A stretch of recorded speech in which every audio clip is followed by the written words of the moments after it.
Hey guys, it's Hunter. Welcome back to another video. I'm not going to get too lengthy with this intro. You've probably heard of Harley Benton by now, and if not, welcome to the channel. All you really need to know is that this guitar has a roasted flame maple neck, a roasted flame maple fingerboard, and stainless steel frets. And it goes for about $400 new.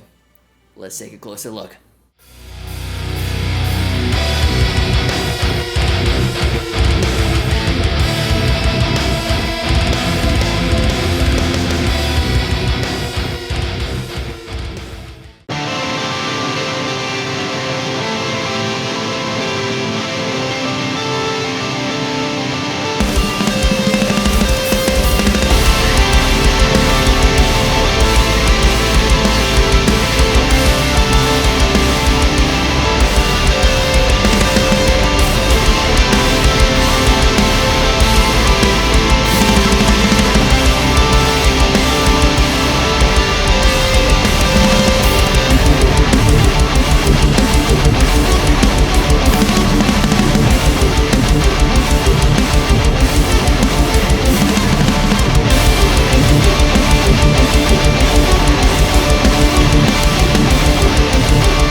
And before we get into the meat of it, full disclosure, a lot of you know that I'm on a small retainer with Thomann to help design and spec a limited number of specialty Harley Benton projects, one of which was the Fusion T. And I wasn't sure if I was going to make any videos of the ones I helped work on. But when I asked you guys, you told me it might be cool to add background information other sources might not have, and see how the final version stacked up to the initial idea. So that was my involvement. Here is the production version. I think it could be a final prototype. It didn't change. Whatever. Let's get into it. Alright, so a little background information for the uninitiated. Thomann is like EU's Sweetwater equivalent. They're just a massive distributor of music instruments, and Harley Benton is their house brand. Being their own distributor is part of how they're able to price the guitars so low, even though they're made in the same factories that are contracted by other major global brands. And a prime example of this is the Roasted Maple Fusion T. Now, there are other guitars in the series. In fact, I've got another video on those that'll go up in a couple of days if I've managed to time my uploads right. For about $100 less, you get a regular maple neck with an ebony board,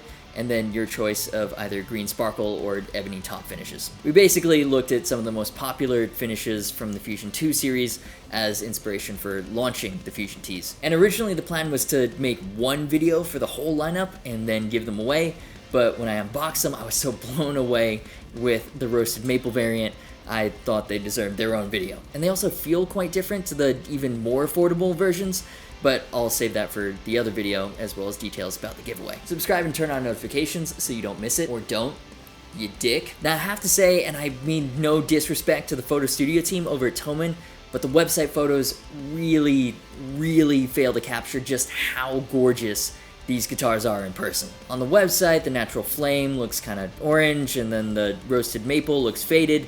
There's no saturation to the color, and that could not be further to what's actually happening. First off, if you get no further in the video, we have to talk about the neck. The color and figuring is insane. Regular roasted maple necks in general aren't that easy to get on a $1,000 guitar. Roasted flame maple with figuring this good, that's unheard of. It stains this nice, dark, rich color. I mean, honestly, it's unlike anything I've seen on a sub $500 guitar. Even the fingerboard is roasted maple, no binding to get in the way of the flame. The inlays are kind of interesting too. They're not pearloid, they're slightly yellow-ish, so maybe clay dots. The body is made of sapele, I hope I'm pronouncing that right, which is like a more sustainable alternative to mahogany, maple top with natural wood binding, and a flame maple veneer. Since this is an affordable guitar and the figuring is natural, there will be some variation. In my case, the veneer on the tremolo version looks better than the one on the hardtail version,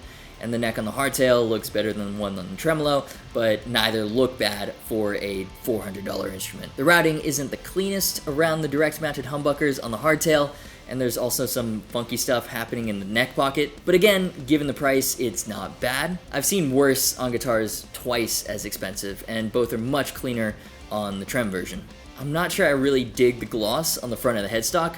I generally like to keep things uniform, but I guess it helps bring out more of the figuring, which I can't complain about. Not only does it look great, the neck feels great to play as well. It's listed as a modern C profile. It's fairly thin, but not Ibanez-like. It's well oiled on both sides, which again helps bring out the figuring, but also makes it really smooth. But the biggest playability feature on this has to be the stainless steel frets. If you've never played stainless steel frets before, they make such a huge difference. And they're usually a very premium feature, so stainless steel frets on a $400 guitar is insane. They're so smooth. Polishing and dressing is good, and these went through the exact same QC process as any of the other Fusions. So these should be representative of the quality you'd be getting. Should be. Rounded frets and fingerboard edges with the satin neck, it's just so comfortable. Then upper fret access is easy, front and back cutaway on the lower horn, rounded and beveled neck joint, then a tummy cut for comfort. Okay, so good figured construction woods are one thing, but there are a lot of important features to consider with a guitar, like the tuners, for example. These are Korean WSC locking. WSC is an OEM manufacturer, so they make a lot of high quality parts that are less expensive than going name brand, so that's another way Harley Benton can keep the price tag down. These tuners have big ass thumb screws and the mechanism is smooth and solid. Then the nut. This is a Graphtec Tusk nut, permanently lubricated so the strings don't slip, so we're all good there too. And then the big thing that we introduced with the Fusion Ts is this WSC hardtail. That was a huge piece of feedback that we got in the original Fusions and the Fusion 2s. There were only 2-point trem and Floyd options. So when WSC told us that they had this new modern style low profile string through bridge, we were like, okay, let's try it. And I mean, no complaints. It looks very familiar to another style of popular modern bridge, and it feels great. And then on the other variant, we've got the same Wilkinson 2-point trem found on the very popular Fusion 2s. Personally, I'm biased towards the hardtails. I generally don't utilize tremolos or any of the tricks you can do with them, and they can be a pain in the ass compared to the simplicity of a hardtail. That being said, to its credit, the Wilkinson is relatively pain in the ass free. This one came already well set up, so thank God. I hate setting trems up. And then it's really comfortable with the brushed saddles, and it stays in tune within reason. There's no locking mechanism, so of course if you abuse the crap out of it, you can't expect the guitar to be completely kind to you back. Then spoke wheel truss rod adjustment looks nicer than a hole above the nut, and easier to adjust on the fly if need be. Because of the roasted maple, you shouldn't need to as often, but it's nice that it's there. Again, it's a feature usually reserved to higher end guitars. The pickups are your standard Roswell HAF Alnico 5 humbuckers, same ones found in a lot of other Harley Benton guitars. The control scheme is super simple, 3-way switch with a single push pull knob to split the pickups. I'm using the same settings I used for the demo track into the Jet City 100 HDM using Glenn Fricker's Mesa 4x12 Fredman Lancaster IR for dirty. And for clean, here's the Marshall DSL 100H with the 2 notes Silver 77 2x12 IR. For comparison's sake, I'll be comparing the tremolo, the hardtail, and a non-roasted maple back to back to see if there are any tonal differences.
So the Roswell HAF pickups are, I mean, they're okay. They're a safe bet. They're affordable and sound decent for a lot of different genres, metal included. But if I were keeping this to mod into a chug machine, they would definitely be one of the first things to go. Also, maybe the pickup selector is a little close to the bridge volume, like I can barely fit my pinky in between to flip it forward. It's not unusable by any means, it's just maybe a little more annoying than it should be. Okay, so does this compete with like a high-end custom shop guitar? I mean, obviously not. Let's not get too carried away. It has great specs on paper and quality-wise punches well above just about anything else you can find for 400 bucks. It feels very much what you'd expect at that like $800,000 price point. I mean, without going the Gibson route, what other guitar has a roasted flame maple neck with spoke wheel truss rod adjustment, a roasted flame maple fingerboard, stainless steel frets, a Graphtec nut, D'Addario strings, locking tuners? I mean, I guess the roasted maple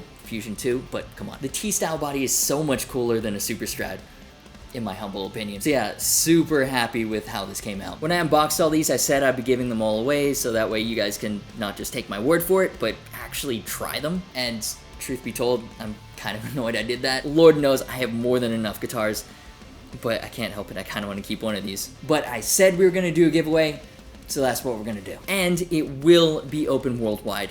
More information on that in the next video of the even more affordable non-roasted versions. Subscribe and turn on notifications so you don't miss it, or again, don't. You absolute ass. So if you enjoyed this video, do me a favor and hit the like button. These are of course just my opinions and I'd love to know what you think. Thanks to Harley Benton for giving me this opportunity and to Luke for mixing everything. Links to social media, merch, and the Discord server are in the description. As always, thanks so much for watching. You've been awesome and I'll see you for the next video.